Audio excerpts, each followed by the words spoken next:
सेठ ने अभी दुकान खोली ही थी कि एक औरत आई और बोली, सेठ जी, ये अपने 10 रुपए लो। सेठ उस गरीब सी औरत को प्रश्नवाचक नजरों से देखने लगा, जैसे पूछ रहा हो कि मैंने कब तुम्हें 10 रुपए दिए। औरत बोली, कल शाम को मैं सामान ले गई थी, तब आपको 100 रुपए दिए थे। 70 रुपए का सामान खरीदा था, आपने 30 रुपए की जगह मुझे 40 रुपए वापस दे दिए। सेठ ने 10 रुपए को माथे से लगाया, फिर गले में डालते हुए बोला, एक बात बताइए बहन जी, आप सामान खरीदते समय कितने मोल भाव कर रही थी? 5 रुपए कम करवाने के लिए आपने कितनी बहस की थी, और अब ये 10 रुपए लौटाने चली आई? औरत बोली, पैसे कम करवाना मेरा हक है, मगर एक बार मोल भाव होने के बाद उस चीज के कम पैसा देना पाप है। सेठ बोला, लेकिन आपने कम पैसे कहाँ दिए? आपने पूरे पैसे दिए थे। ये 10 रुपया तो मेरी गलती से आपके पास चला गया, रख लेती तो मुझे कोई फर्क नहीं पड़ने वाला। औरत बोली, आपको शायद कोई फर्क नहीं पड़ता, लेकिन मेरे मन को कभी शांति नहीं मिलती। मुझे हमेशा यही लगता 10 रुपए गलती से मेरे पास रह गए हैं, इसलिए मैं रात को ही उन्हें वापस करने आई थी, मगर उस समय आपकी दुकान बंद थी। सेठ ने आश्चर्य से पूछा, आप कहाँ रहती हो? औरत बोली, सेक्टर 8 में रहती हूँ। सेठ का मुंह खुला रह गया। वह बोला, आप 7 किलोमीटर दूर से ये 10 रुपए देने दूसरी बार आई हो? औरत सहज भाव से बोली, हाँ, दूसरी बार आई हूँ।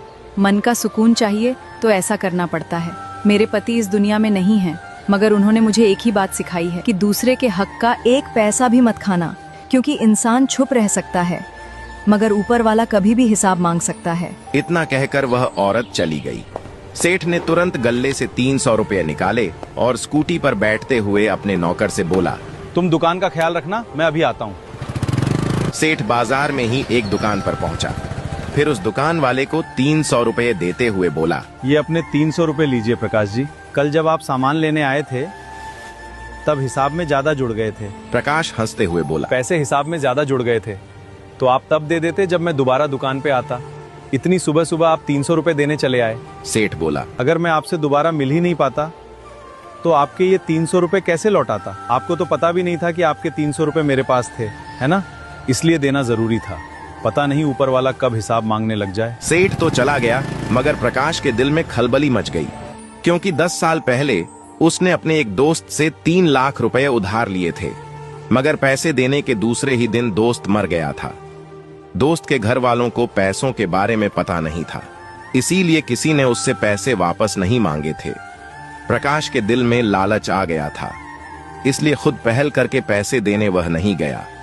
आज दोस्त का परिवार गरीबी में जी रहा था।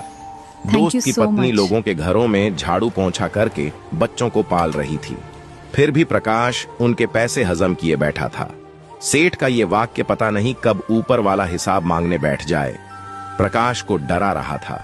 प्रकाश 2-3 दिन तक टेंशन में रहा। आखिर में उसका जमीर जाग गया। उसने बैंक से 13 लाख रुपए निकाले और पैसे लेकर दोस्त के घर पहुंच गया। दोस्त की पत्नी घर पर ही थी। वह अपने बच्चों के पास बैठी बतिया रही थी कि प्रकाश जाकर उसके पैरों में गिर गया।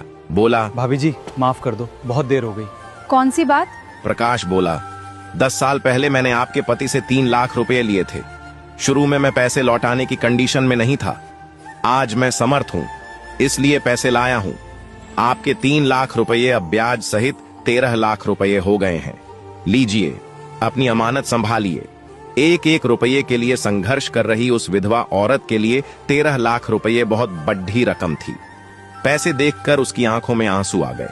वह प्रकाश को दुआएं देने लगी, जो उसने ईमानदारी दिखाते हुए पैसे लौटा दिए। ये वही औरत थी जो सेठ को 10 रुपए लौटाने 2 बार गई थी।